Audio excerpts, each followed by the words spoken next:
Good evening.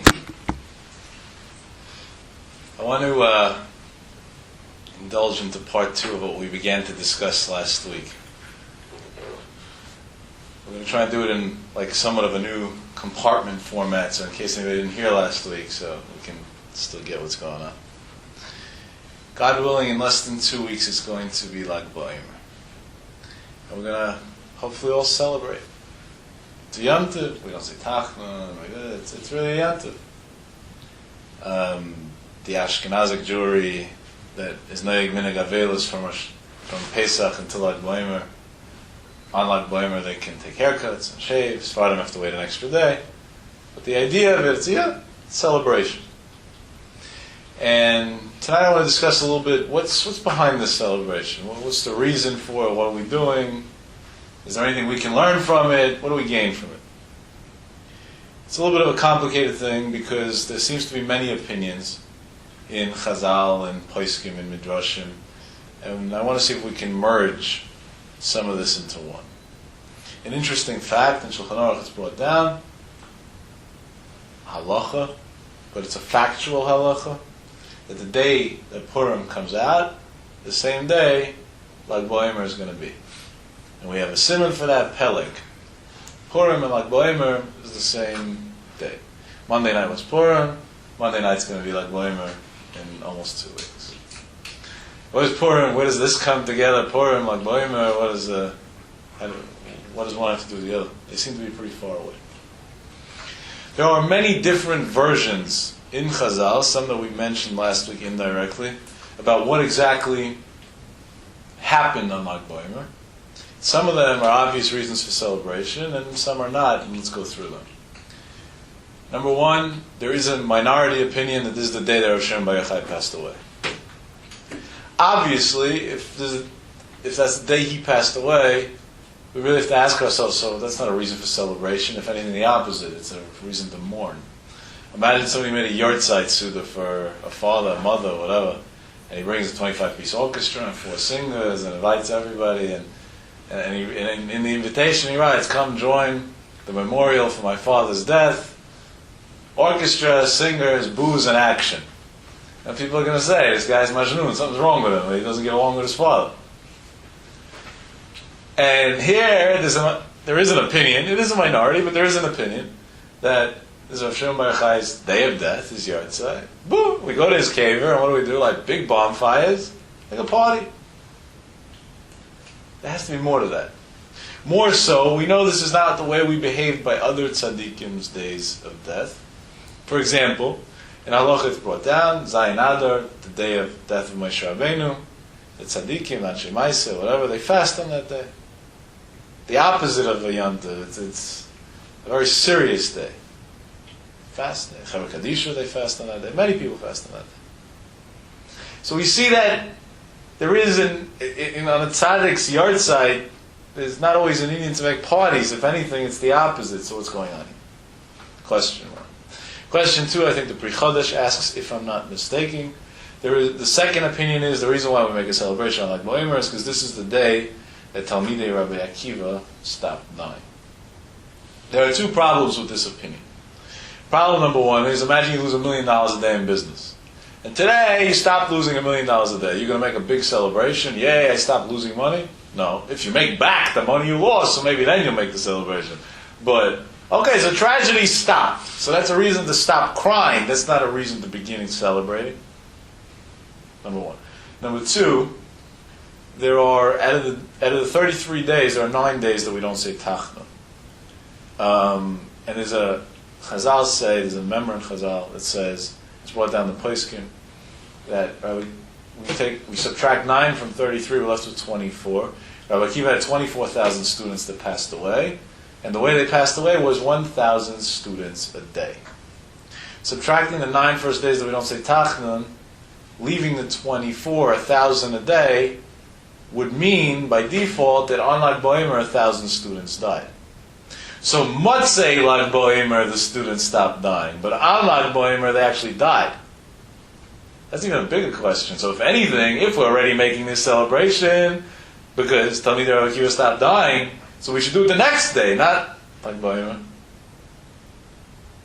It's a big question. If I'm not mistaken, the Brit Chadash also asked this question. That's the second opinion. The third opinion is brought down in Aruch HaShulchan, I think, that this was the day that Hashem Bar Yochai came out of the cave. And my question on that is, who cares? Who cares if it was that day, some other? So he came out of the cave. Okay, now what? So what do we say? The fact that he got out of the cave safely was a miracle. And we have an halacha in Shulchan Aruch that let's say you have a rabbi Muva, a Rav, who was in a dangerous position, and he was saved from the danger. Then when you pass the place that he was in danger, you have to say a bracha. We don't say B'Shem HaMalchus because of a suffix, but really, possibly this bracha should be said even with the Shem HaMalchus. Baruch she'asa nes le'Rabbi b'makom hazeh. Imagine, God forbid, a big rabbi, it was your rabbi, was in a car crash on the George Washington Bridge. And he was a minute away from death. And miraculously, he flew out of the car and didn't hurt himself too badly and was saved. So every time you drive over that area of the George Washington Bridge, from there on, forever, you say a blessing. Baruch she'asa Rabbi nes b'makom hazeh. Thank you, God, for making a miracle for my Rebbe in this place. Same thing if a miracle happens to you, or to so on. Meaning, there is a concept that a person not only celebrates his own miracles, but he also celebrates his parents' miracles and his rabbi's miracles. So, others say that the fact that he got out of the cave means he was saved from this decree that he went and said against the government then. And they wanted to kill him for it, and that's why he ran away in the first place. So that was a miracle that he was saved, so we celebrate this miracle. My question on that is, that's very nice, but I never learned to Hashem Bar Yochai's yeshiva. He's not my Rebbe.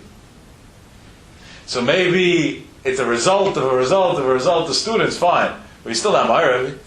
And that it doesn't say in Halacha that I celebrate my Rebbe's miracle. It doesn't work that way. So what's the celebration? Interesting.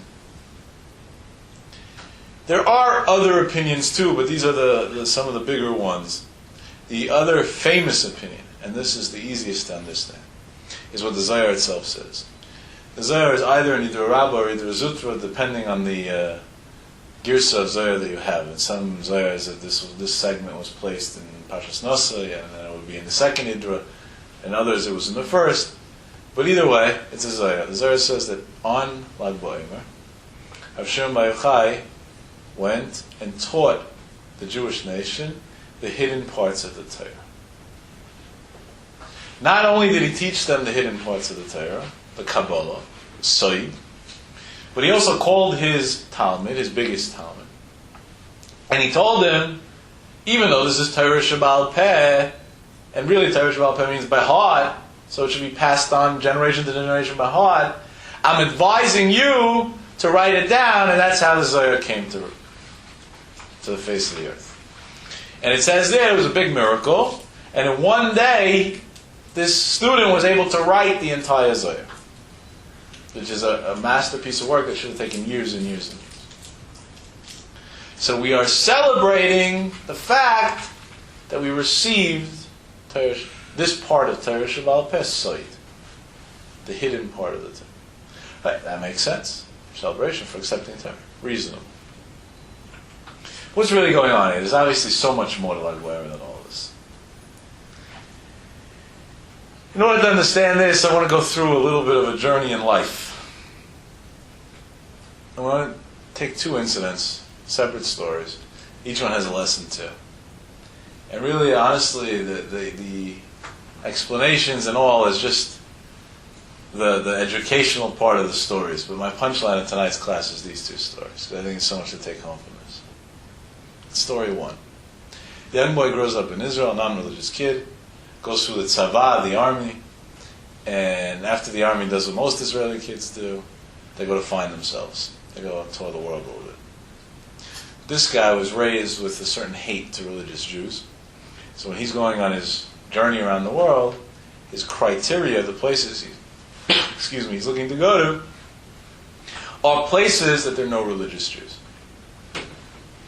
So he goes and he maps out the globe a little bit to him and where Israelis can travel to safely. And he says, New York, nah, too many Jews.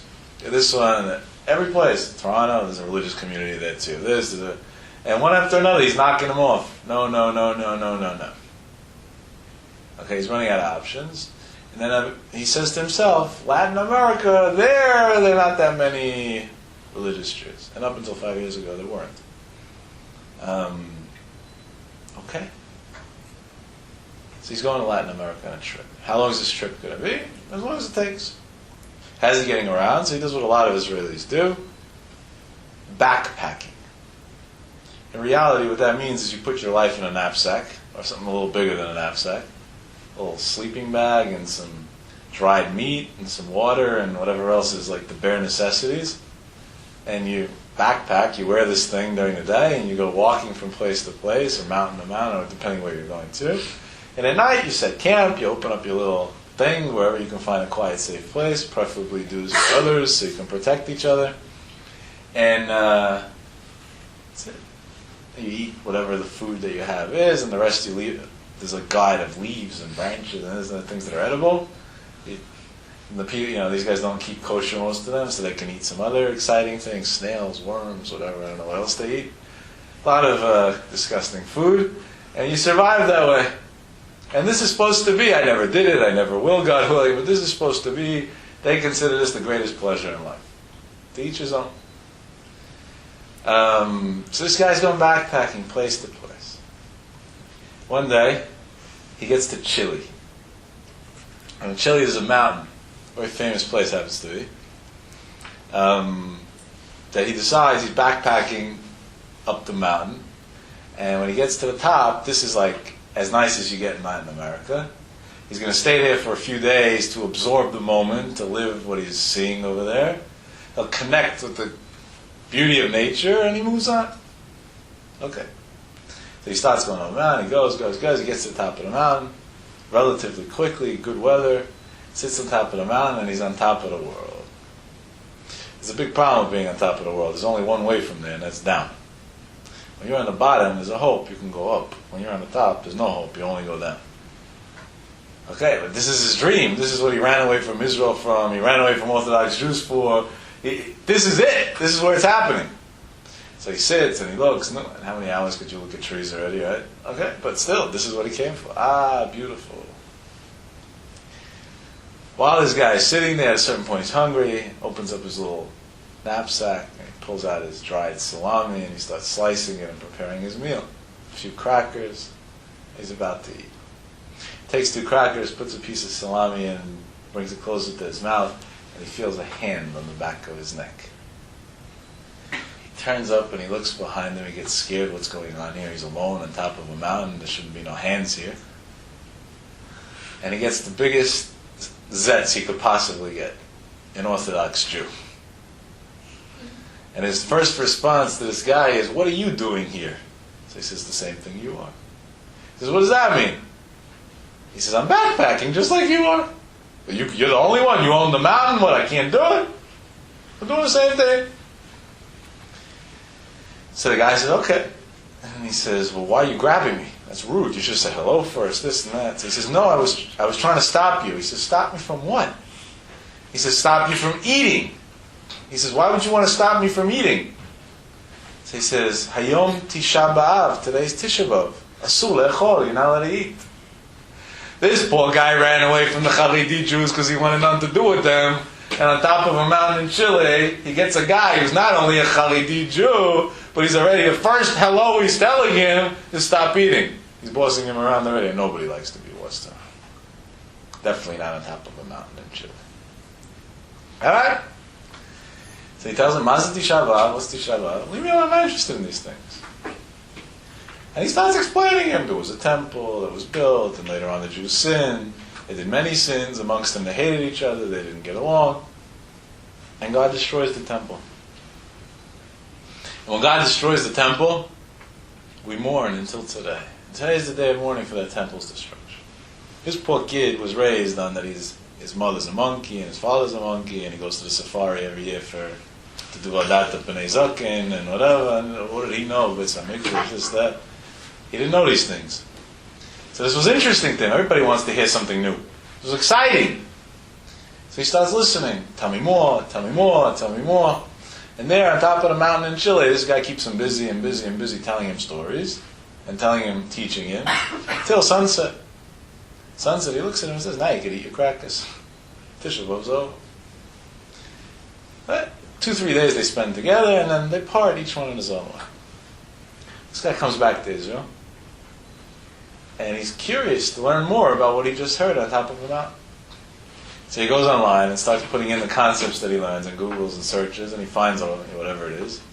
And somehow or the other, he lands in a yeshiva called Orach Chaim in Jerusalem. Rav Elbaz's yeshiva for Bali Yeshiva. Over there, they do a good job.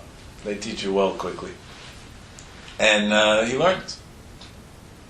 A year later, Tisha B'Av, he took a flight, Erev Tisha B'Av, and he went to Chile. And he went backpacking. He climbed up a mountain. And Tisha B'Av in the morning, he was on top of a mountain. And when the whole Klal Yisrael was saying Kinnos, he did a very interesting thing. On top of a mountain, he looks up to heaven and he says, God, to the Jewish nation, this is a very big mourning day. They're mourning the destruction of your temple. And honestly, today that I understand what your temple was and what I am and that I'm a Jew, I'm mourning the same destruction too. But this year, Tisha B'Av, to me, has mixed feelings. On one hand, I'm mourning the destruction of your temple, but on the other hand, I'm celebrating the reconstruction of my temple. Thank you, God, for on top of this mountain, teaching me the secret of life. I have a question, a very simple question. He was in Israel. He was 2 minutes away from Orach Chaim Yeshiva, his whole life. He would have never thought of walking in. What happened there on top of the mountain? Suddenly there, that was okay? It's very interesting. Just the psychology behind it. How does it work? Part 1. So you're going to say Kasha Mamaisa, right? We don't ask questions on stories. But it's an interesting observation that we'll make, and we may answer a lot of our previous questions with this. Story number 2. The young boy is raised in Argentina. We'll call him Charlie Francisco. Growing up, mom, no dad. Okay, common scenario in Argentina. But his is a little more awkward. No grandma, no grandpa, no uncles, no aunts, no cousins. So he asks his mother, Mom, where's my family? So she tells him, your dad died young. And family we don't have. He says, what does that mean? Why don't you have family? Where's your parents? He says, I don't have parents. Why don't you have parents? I was raised in an orphanage. You, orphanage, how did that happen? So she says, I don't know exactly what happened and how it happened. But what I know is that when I was growing up, I was told that my mother gave birth to me in the hospital and wasn't interested in me. So she left me there and told the nurse, the kid is yours, find something to do with it. So they took me and they placed me in an orphanage here in Argentina. And this is where I grew up. Okay. Kids growing up with all this is pretty heavy baggage to deal with. No family, no nothing, no money, all the problems of the world. By the time he's 13, he drops out of school, and he needs a life. He needs something to do with himself. Okay, but with no education, it's very hard to get a job. So he gets a job, the only job you get without education. A crook, a swindler. So he starts with the small moves and stealing and cheating and this and that, and then he works his way up the rankings. He becomes a full-fledged thief. Sooner or later, the law catches up with everybody. And they catch up with him too. They bust him trying to break into a store. They arrest him, they bring him to court. The Argentinian court system is not like the U.S. court system. It's even more corrupt. And over there, it's just a matter of who your father and mother are. If they're respectable, you're off free on the spot. If not, then they don't need you because they don't respect you, so you're in trouble. This kid who has no father and a poor mother obviously was going to be in trouble. They throw the whole book at him. Prison, no juvenile facility, even though he's a young kid. Put him to a regular prison for a year. What happens when a young boy is thrown into a criminal center, prison? You become even a more sophisticated criminal. They just teach you all the techniques that they got. What are you here for? I stole a bank. What are you here for? I did this. What are you here for? I did. Oh yeah, how'd you do it? And how did you do it? And how did you do it? We have the coalition of crooks, and they learn more skills.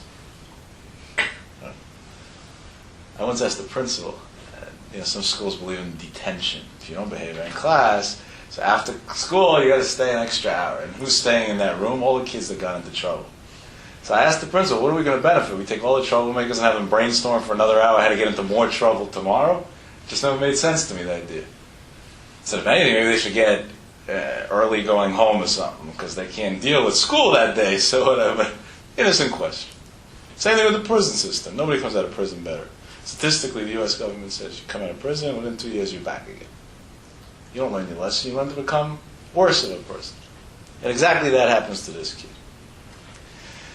When he comes out of prison, his mother sees that he's back to his ways in 2 minutes. There's nothing to talk about. I once spoke to that guy who was in prison for stealing. And I asked him when he came out of prison, what was the first thing his first drink? I was curious, after being in prison for a year and a half, this guy was there. Like what? Maybe he wanted to go, I don't know, to his favorite restaurant or to his favorite place to hang out. So I asked him, what was the first thing, what was burning inside of you? So what are you talking about? I got out of prison at 9:15 in the morning. My sister came to pick me up. She dropped me off at my apartment at 10 o'clock. I showered, I got dressed, I went out to 42nd Street and I stole again. He says, the whole time I was waiting for the next... That was it. That's what I was looking for. Crazy sickness, never. This kid's the same thing. My mother comes to me and says, listen, in Argentina, in the second offense, you're never getting out of prison. I got to get you out of here. He says, where are we going to go to? He says, we'll go to Israel. He says, Israel? What's in Israel? So he says, I forgot to tell you one thing over the years. He happened to be Jewish. And in Israel, there's a law that Jews, this is called Chok Shiva, every Jew has a right to come back to Israel and live there. So, and you get citizenship right away if you're Jewish. So we'll get citizenship. And the Israeli government also gives a certain amount of money monthly to a new person who comes, and that's the whole deal. He says, Mom, but we don't speak the language. How are we going to get jobs? What are we going to do? We got to survive. So his mother says, listen, if push comes to shove, your profession, you don't have to speak any language. That you can do anyway. It's a universal profession. So we'll be okay. All right. Israel, so be it. They end up in Israel. This kid at this point is 17 years old, in Israel, after coming out of prison, and the only thing he knows how to do is steal. And in Israel, it's just a matter of weeks, and he's back to his old ways. He's stealing again. No. Time goes by, and he's getting more sophisticated, and now he's breaking into houses. One day he breaks into a house. Now the good crooks, they don't take objects, because it's too easy to get caught. They take one and only one thing, cash. They can break into a beautiful house, and they see everything out there. They won't touch a thing. They want cash, and only cash, because that's the safest thing.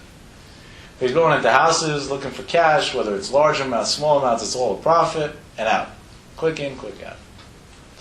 One morning, he observes to see which houses are vacant during the day, so he can go in easily. And during the day, it's in a way less of a risk, because most people don't alarm their homes during the day, only at night. It's the psychology of people. So during the day, it's easier to get in. He sees his house, beautiful house. He sees every day, 9 o'clock, the mother, father, children leave. 4 o'clock, they come back. During the day, house is closed. He goes to see where's the alarm. He sees there's no alarm. He says, this is the easiest house to get into. What could be better? Next morning, 9 o'clock, he waits. He sees them leave, and now it's his turn. Comes to the door. He wants to start picking the locks. Turns it. It's open. Walks right in. Goes inside and starts looking for his cash. All he needs is a few minutes. Find the money. Leave. There's no cash. Drawers, this, that, nothing. Come on, there can't be a house with no money. There has to be something somewhere. There must be a safe. He starts moving pictures and carpets and doors. Where's the safe hidden? No money. What's going on? We need money. No money. He's in the kitchen, sitting on the counter trying to brainstorm where else didn't he look yet. And he sees on top of the refrigerator a black briefcase. Leather, nice attaché case. And he says, that's it. That's where all the money is. Grabs the briefcase, takes it with him, and runs out of the house. Comes home, and his mom says, how was work today? He says, Mom, I'll tell you the truth, I don't know yet. I said, what do you mean? I said, I went into this house. It was so weird. There was no money. I got the briefcase. I'm assuming there might be a big score here. That's why I brought it home. I figured, where am I going to stash all this cash? So I took the case, even though normally I don't. He opens the case, and he's very disappointed. He sees a bunch of old newspapers, he pulls them out, and he sees they're like 15 years old. What type of people live in this house? No money, briefcases with old newspapers. These are really oddballs. And as he's going through the papers, suddenly, when he opens one of them, $200 American fall on the floor. It's like, okay, at least I got something. Bends down to pick up the $200, and stuck to one of the $200 is stapled a little Post-it note. So he takes the paper and he wants to see, what is this? Looks at the Post-it note, gets the shock of his life. Dear robber, you must feel really good right now. You got my briefcase. But your feelings must be mixed with a lot of disappointment, because in my briefcase, there was no money. And you're looking for all this money, and you were sure you'd come into my house and have a quick fix. Beautiful house like mine. We leave at 9 in the morning, we come back at 4 in the afternoon, there was no alarm, and there wasn't even a lock on the door. I feel really bad for you. I didn't want you, a guest, to come to my house and leave with nothing. Us Sephardic Jews are very into making sure every guest gets well fed. So here's $200, go tonight to a restaurant and buy yourself a meal, and that was the meal I gave you as a gift. Now you must be wondering, why didn't I leave? Why don't I have cash in the house? And the truth is, I have cash. You just didn't find where it was. You might wonder too, why don't I have an alarm? Not even a lock on a door, so many valuables inside. Let me explain you, dear Robert. I believe in God. And I believe that God, every year on Rosh Hashanah, decides how much money I will make and how much money I will lose. How much good I will have and how much I will suffer. And there's nothing that you can do to change that. And if you got these $200 today, that must mean that on Rosh Hashanah God decided I had to lose $200. I don't even see this as you stealing from me. I see this as God deciding that I got to lose $200. I want to let you know I have nothing against you. I'm not upset at you. I'm actually happy that a Jew came to visit me at home. Not only that, I didn't have to be home to greet him. I was able to do achnasat orchim even when I wasn't there. The $200 are yours as a gift. Don't feel like you stole them. You earned them honestly. But take this lesson. Just like I believe that whatever I deserve to get, I'll get. Honestly. And whatever I deserve to lose, I'll lose. No matter what. You should believe the same too. And these same $200 that you got this way, you could have gotten in an honest way. Isn't it a stupid choice to make? To sin and steal instead of just getting it legitimately? Wouldn't it be better to have honest money instead of crooked money and not have to live with the guilt inside if I'm a crook? Remember that. Sign, love, Dr. so-and-so. Then on the bottom, P.S. Nunbet, Nispach B'tzido. In case you want, I'm always available for you. If you ever want a hot meal, you need a place to hang out, you want to make a friend, you want to go out at night, I'm looking to make good new friends. And I wouldn't mind meeting the guy who came to my house too. This is my phone number. I'm available every night from 10 to 11. You can call me during those hours, and I'd be more than glad to meet you. This young kid, who nobody ever cared about him or loved him in his entire life. Nobody ever had a good word to say to him either. Looks at this letter. This is the first time in his life somebody wrote him a note. This is the first time in his life somebody signed a letter to him, love so-and-so. And this is definitely the first time in his life that he walked out of a house stealing $200 and getting it as a gift. So, excuse me, his curiosity got the best of him. And he says, I got to see who this guy is. I got to meet him. Sounds like an interesting person. I want to be part. Yeah, you know, I would be interested in meeting who this guy is too one day. God willing, maybe on my next trip to Israel, I'll get to see him. So he calls up the number, 10 o'clock that night. Now imagine this phone call, kind of awkward, right? Hello, yeah. Who's this? Are you Dr. whatever? Let's say Dr. Adler, yeah. Who are you? I'm the guy who stole your briefcase today. It's kind of messed up, right? But the doctor at the other end of the line is like, oh wow, thanks for calling, it's so sweet of you. Did you enjoy the newspapers from 15 years ago?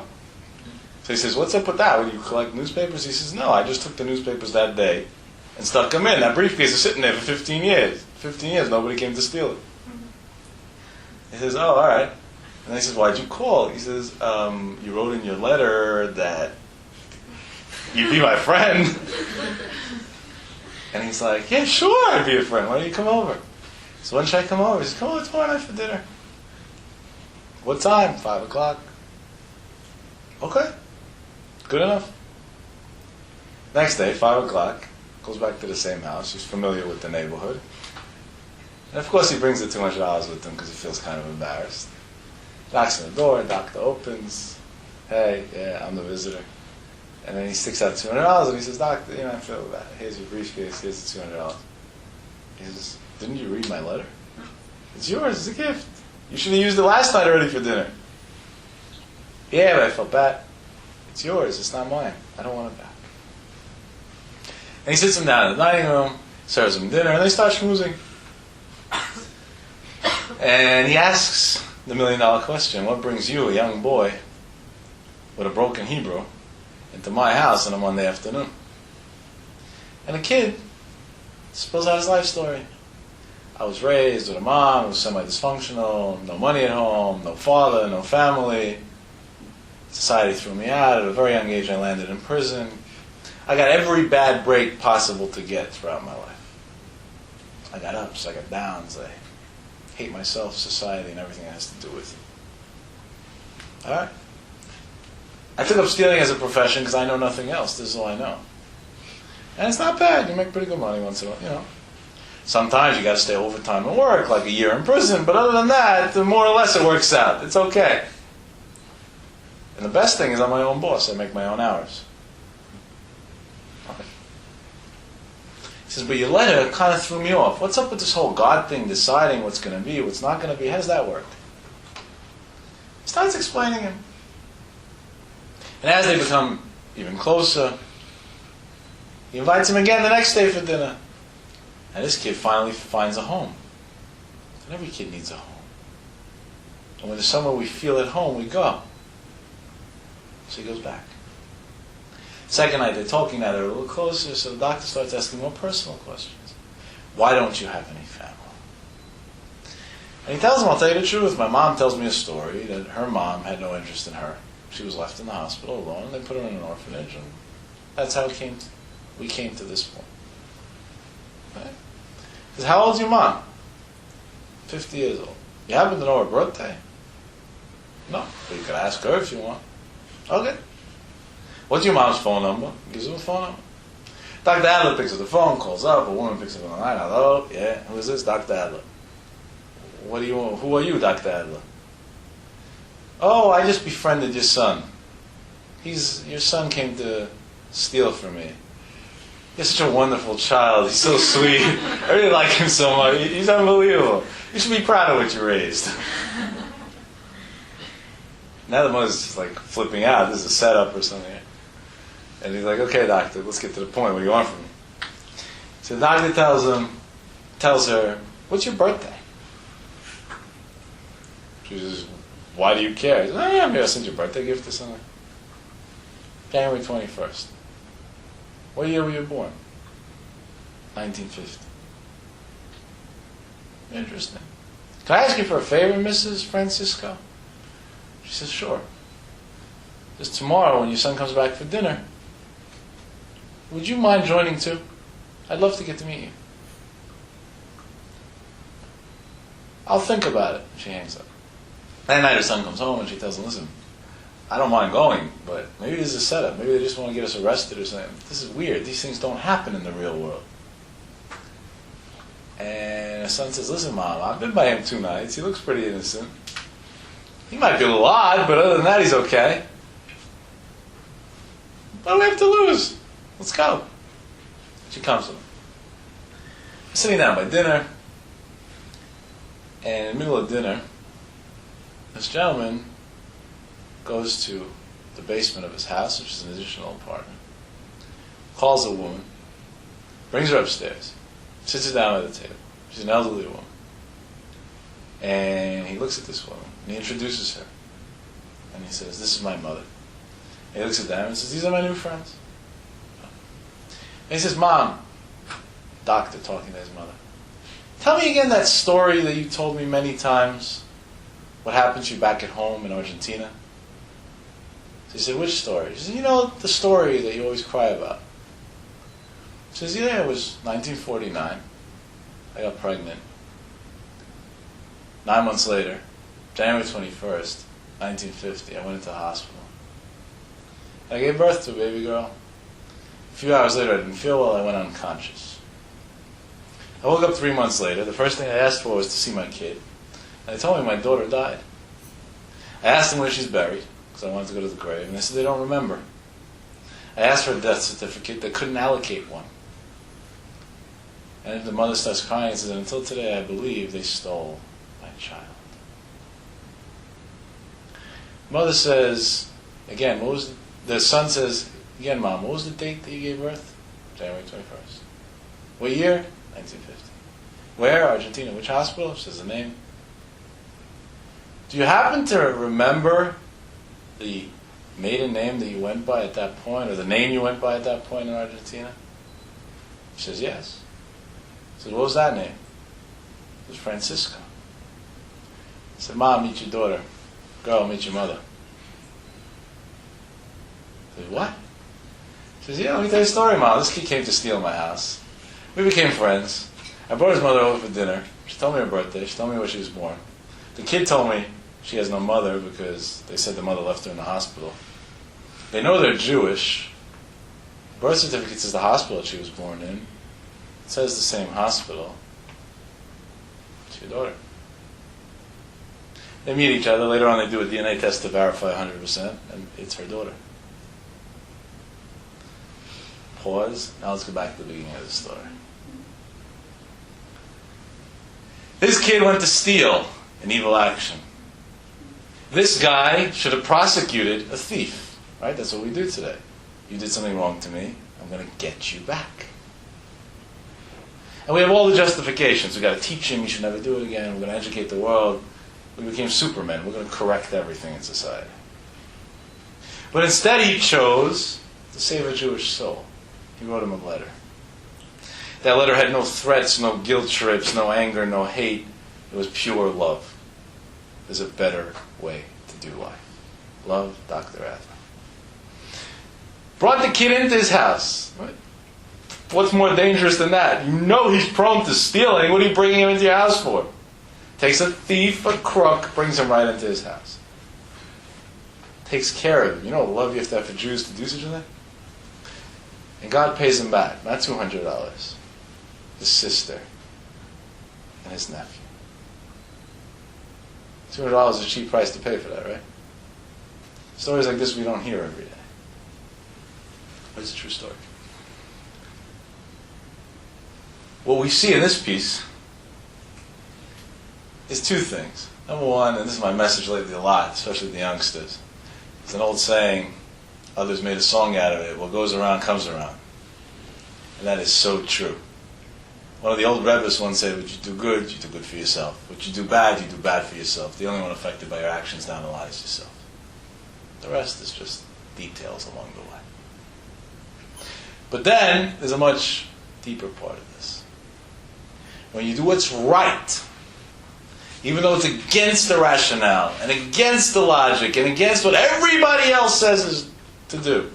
Everybody says you got a crook, prosecute him, hurt him, harm him, do everything bad to him. You don't lose, you gain. And when you do what's right in an extreme way, against what everybody else may think, and you stand strong and say this is what's right, God pays you back with the biggest gift in the world. In this case, it was the gift of family. In some other case, it might be the gift of love or something else. Each one in his personal lifestyle. Now let's go back to our original questions. Let's put together a beautiful puzzle. Throughout history, we had Matan Torah 3 times. We had Matan Torah time 1 by Har Sinai. We had Matan Torah time 2 where we re-received the Torah. Hadar v'kibluo b'me'achashverosh. Before Purim we discussed this. And we had a different form of Matan Torah, part 3.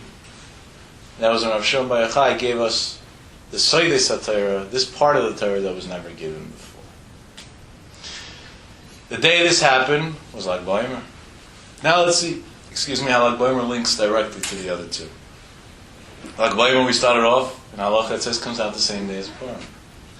This was Matan Torah of Soid that they got from Rav Shimon Bar Yochai.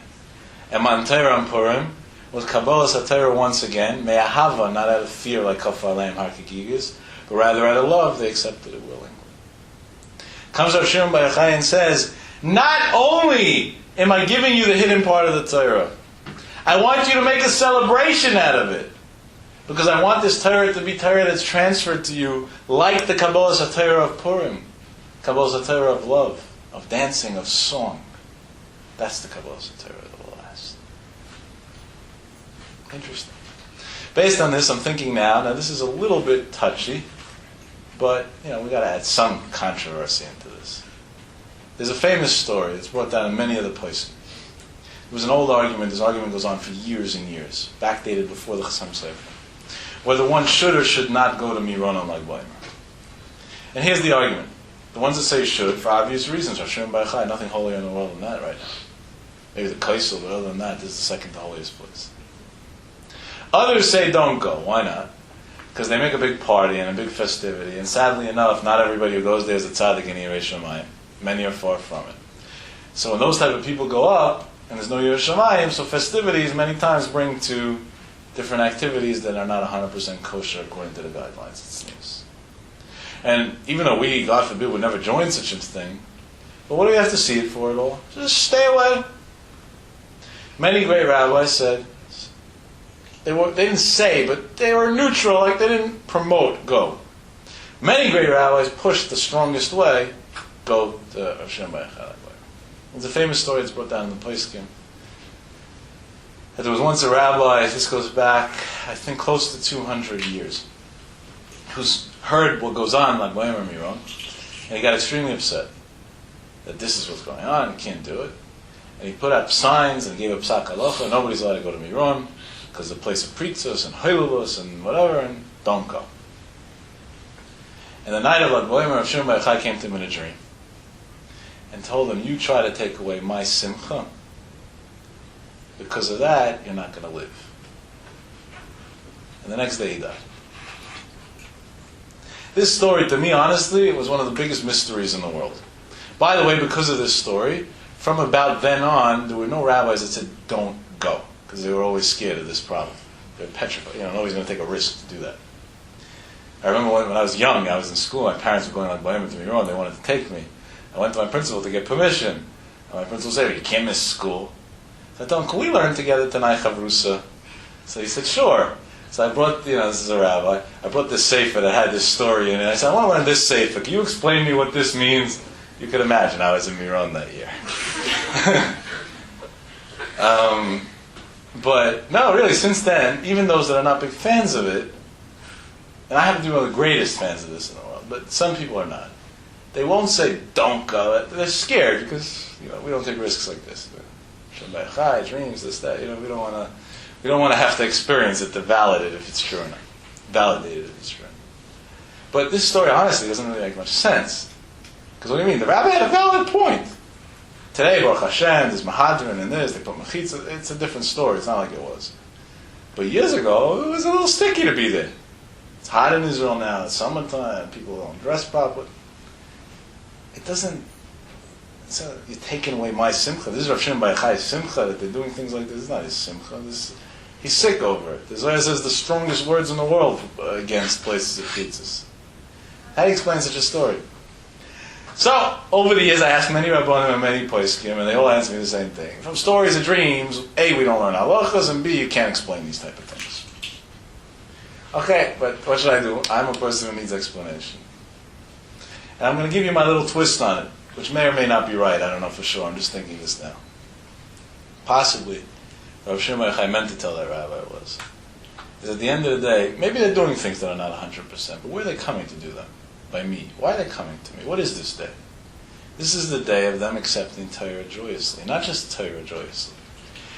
The regular Torah Shabbal Peh we understand. You learn a piece of Gemara, you break your head hard enough, you understand it. Zohar, I don't know if you should try, but if you try and open up a Zohar one day, see if you'll get anywhere. You have to be at high levels and have Rabbeim and teachers and Halavai, then you understand 1%. Meaning, the Kabbalah Satira, like BaOmer was the Kabbalah Satira, I'm going to do even what I don't understand. We learn a lot of halachas from the Zohar throughout whatever. We learn a lot of things, ways of life from the Zohar. Even what I don't understand, and it's so hard for me to get to the bottom of, but it says that this is Ritzayin Hashem, I'm doing it. And not just this Ritzayin Hashem, this Ritzayin Hashem that was revealed years later than Har Sinai. Hashem Baruch Hu revealed this in his time. Obviously it was given in Har Sinai, but the revelation was years later. And this Torah I'm accepting in dancing and song. Meaning, I'm accepting what I don't understand and what I don't have a reason for and dancing for it.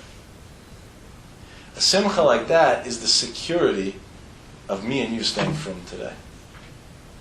Because if we're going to try and take everything apart, and this I do understand, this I don't, then 3/4 of the Torah is going out the window in 2 minutes.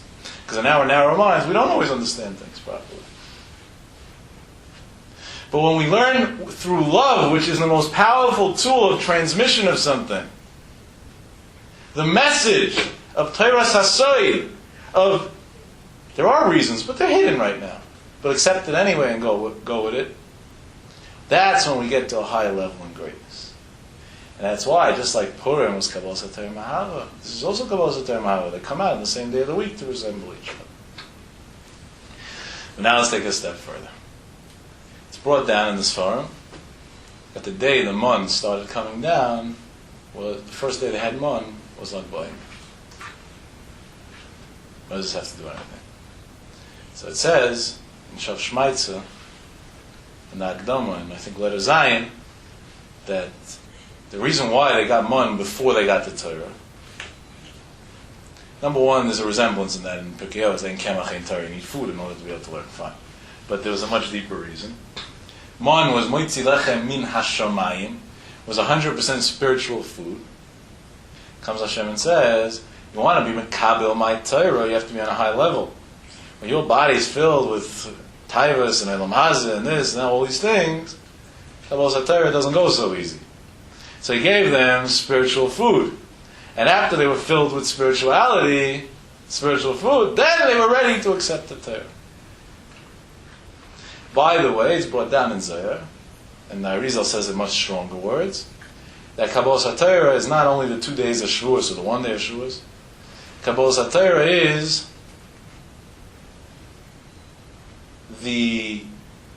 begins on the day of Lag BaOmer and gradually grows to Shleishas Yimei Agbola, which is the second to highest level, and Shavuos itself is the highest level.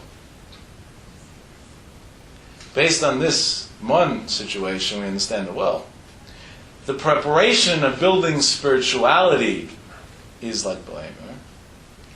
Shleishas Yimei Agbola is the extreme, separating ourselves from everything and becoming holy and Adam HaKadosh.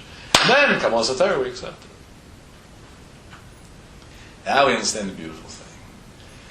It's brought down in the Poskim that amongst the many things like BaOmer is, one of the things it is the day Rav Shimon Bar Yochai and his son were allowed to leave the Ma'orah. What's this Ma'orah, by the way? Learned something, at least to me it was new. This cave is the same cave that when Moshe Rabbeinu ran away after killing the Mitzri and he was scared, went to hide.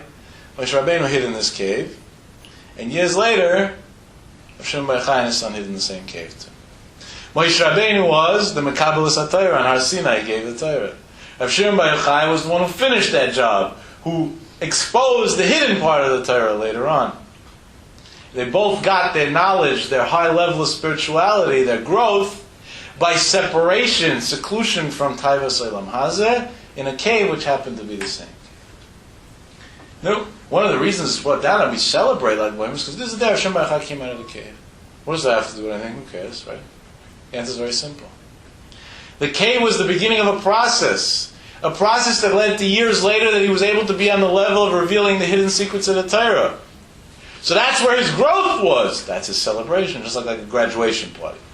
The guy graduates, he's not in a good position. Poor kid, he's in the worst position ever. Now she has student loans to pay, and bills to pay, and no more excuse, I'm in college, I can't support myself. Nobody wants to hear that anymore. You're not in college anymore. And I know guys that are lawyers for years, 5, 6 years, the debts of their loans are beyond everything. All the money they make is worthless. But still, we make a big party, graduation, right? What's better? This is the foundation that one day we'll be able to do something with it. It's a long process. It takes a lot of patience. This is Rav Shem Bar Yochai leaving the cave. It was the foundation of one day being able to reveal Seder. It's a whole celebration. Talmidei Rabbi Akiva, we said possibly 1,000 students died on BaOmer itself. What type of celebration is there? The answer to that I saw in the Poskim is very simple. Really, the Gzeira was that Rabbi Akiva and his 24,000 students should all die. Unlike BaOmer, on one hand, 1,000 students died. But on the other hand, the Gzeira of Rabbi Akiva dying was batel. And the minute Rabbi Akiva didn't die and realized he has no more students, he went to Rabbi Sein Shabbatar, we discussed last week. He went to make new students. Who was one of those students? Rav Shem Bar Yochai. So exactly the day that Rabbi Akiva's Gzeira of not dying like BaOmer was the day that he began the process of starting step 1 of making Rav Shem Bar Yochai. It's all a puzzle. It fits in all in one day. The hashpah of the day throughout the years, over and over and over again, played out. Unbelievable. We said the first day they get the mun. Rav Shem Bar Yochai coming out of the Maorah, right? We made that connection.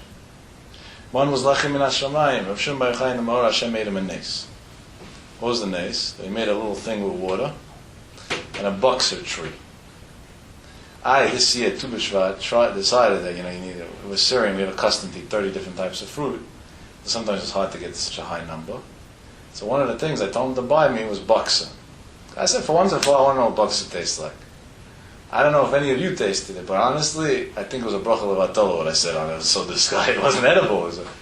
And this is what Rav Shem Bar Yochai lived off for 13 years in a cave. And I have a simple question.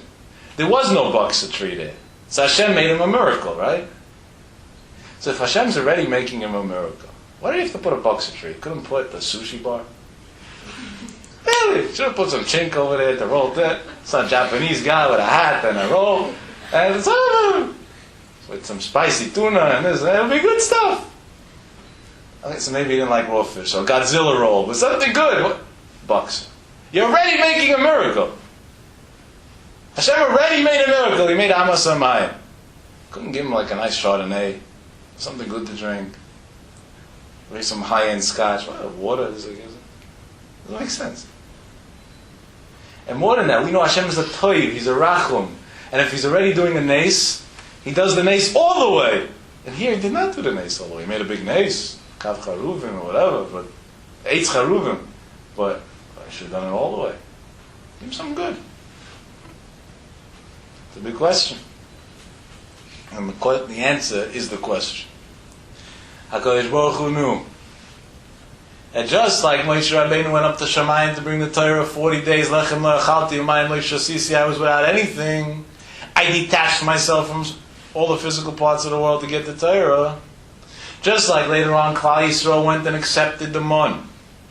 And ate the mun, Lechem min hashamayim, in order to be ready to accept the Torah. In that Me'orah, Rav Shimon Bar Yochai had a shiur. Not only once a day, twice a day. You want to know who the Rosh Yeshiva was in that yeshiva? There was 2 students, small yeshiva, small budget. One student was Elazar, Rav Shimon Bar Yochai's son, the other student was Rav Shimon Bar Yochai. And the Rosh Yeshiva was Eliyahu Hanavi.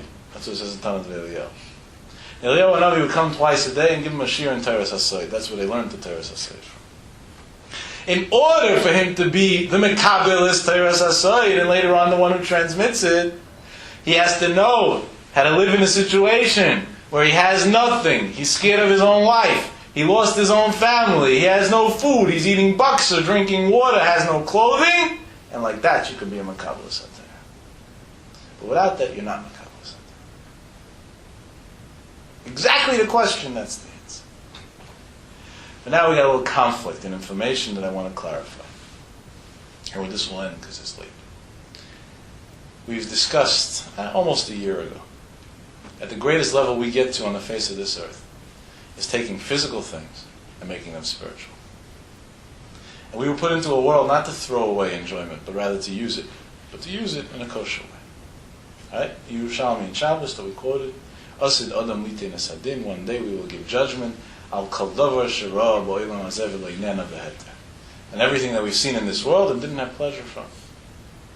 Doesn't this idea contradict the other idea? Here we're saying they had to be so away from Olam Hazeh. And here we're saying, enjoy yourself. Rabbi Yehuda Nasi, the one who wrote Mishnayos, who organized Mishnayos actually, had everything in the world, was the wealthiest man ever. How do these things work along? And the answer is very simple in my opinion. I hope I'm right. Before Torah was given, in order to get to the level of Torah, you had to be a Parush. You had to be in a Ma'orah. You had to be in Shamayim. You had to eat man. Now that Torah Sanigla and Torah Shabbat Peh and Torah Asayid was given to us, the Koyach HaTorah is so great that with all the beautiful things in the world and all the Gashmias, as long as we use it in a kosher and a proper way, the Torah can turn it into Kedusha and we can still have Torah. It doesn't contradict it. Moshe went to take what we didn't have. Rav Shimon Bar Yochai went to take what we didn't have. Purim, when we had to be in Kabbalah Satar B'Ahava again, we had to get what we didn't have. We threw away the original Kabbalah Satar. In all three situations, we would take everything that we had was taken from us. We were spiritual people, and then we were given it. Today, we don't have to take. Leiba Shamayim, Yikikori Ve'elecha Adav Moed. Torah is everywhere. At a click of a button on the web today, which I don't know how kosher that idea is, but at least somewhat kosher by now, you can get all the Torah in the world. Gemara, Halacha, anything you want. And every town and every city in those odd places in the world is shiurim all hours of the day and night. It's an unbelievable thing. They open the center somewhere in Yerushalayim now. 24 hours a day, there's shiurim, live shiur. Any hour of the day, you can go in for a shiur. I mean, there's no time of the day you can say, I have nobody to teach me. Walk in, somebody will teach you. Unbelievable. Torah is accessible. Leiba Shamayim, it's right in front of you. When you got Torah so available, the Torah has the power, Eish Kodesh of the Torah, to be Mekadesh is a Chomer, to take the most physical thing and turn it into the highest spiritual thing in the world. That's the Koyach HaTorah. Our celebration, like BaOmer Be'ezah Hashem, is going to be that we thank Hashem for the opportunity to have Torah, to have Torah's Hanigla, Torah Shabbat Peh, Torah's Hasoid, and to equally follow all three, the parts we understand, the parts we don't, the parts that are easy, the parts that are hard. To know that Hashem is the one who gave it to us. That's the best hands we could be in. And that emunah pshuta of understanding that when we follow and when we build our own personal Beis HaMikdash and when we do what's right for us, it comes back to build us. That's where we grow. And that's why HaKadosh Baruch Hu gives us the ultimate simcha. That's Shavuos, when we're going to actually accept the Torah B'Ahava. We'll accept the real, the original day of Kabbalah Torah, but today we do it after Purim, after the Nesa Purim, we do it with real Ahava. Thank you very much for listening.